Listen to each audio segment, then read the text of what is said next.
بسم اللہ الرحمن الرحیم۔ کیمیا گھر میں سے ایک نظم کے اوپر آج ہم گفتگو کریں گے۔ اس نظم کا عنوان ہے بھائی۔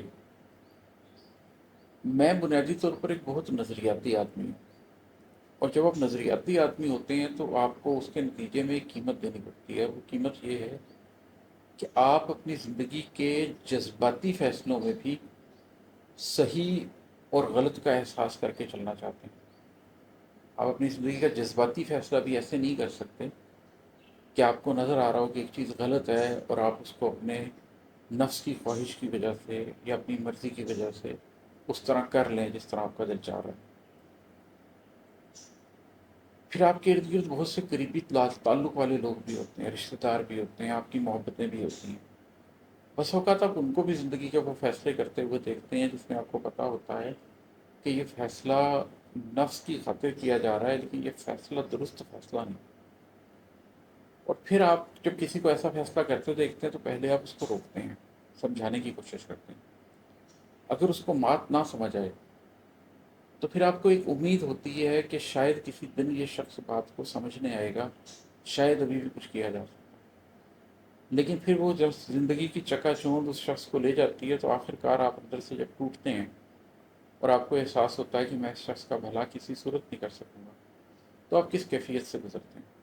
تو ایک قریبی رشتہ دار، ایک خون کے رشتے، ایک محبوب کے لیے جب آپ محسوس کرتے ہیں اس طرح کی کیفیت، تو کس سوچ سے گزرتے ہیں اور وہ کہاں تک لے کے جاتی ہے، اس کے اوپر یہ نظم ہے، یہ آپ کو سناتا ہوں۔ بھائی،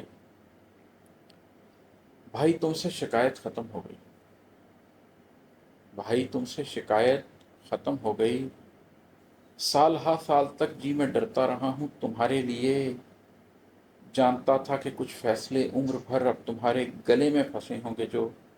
ایک پھندے کی صورت دباتے رہیں گے تمہیں اور تم ان سے تھک جاؤ گے، عمر کے بے یقین موڑ تک جاؤ گے۔ آپ یہ دیکھتے ہیں کہ کوئی شخص ہے، اور آپ سال ہر سال یہ دیکھتے رہتے ہیں کہ کوئی شخص ہے جس نے کچھ ایسے فیصلے کیے ہیں جو اس کے گلے کا پھندا بن جائے، کہ وہ فیصلے زندگی کے غلط فیصلے تھے اور وہ اس کو ساری زندگی ایک شکنجے کی صورت اس کے گلے کو دبائے رکھیں گے، وہ ایک تکلیف میں رہے گا،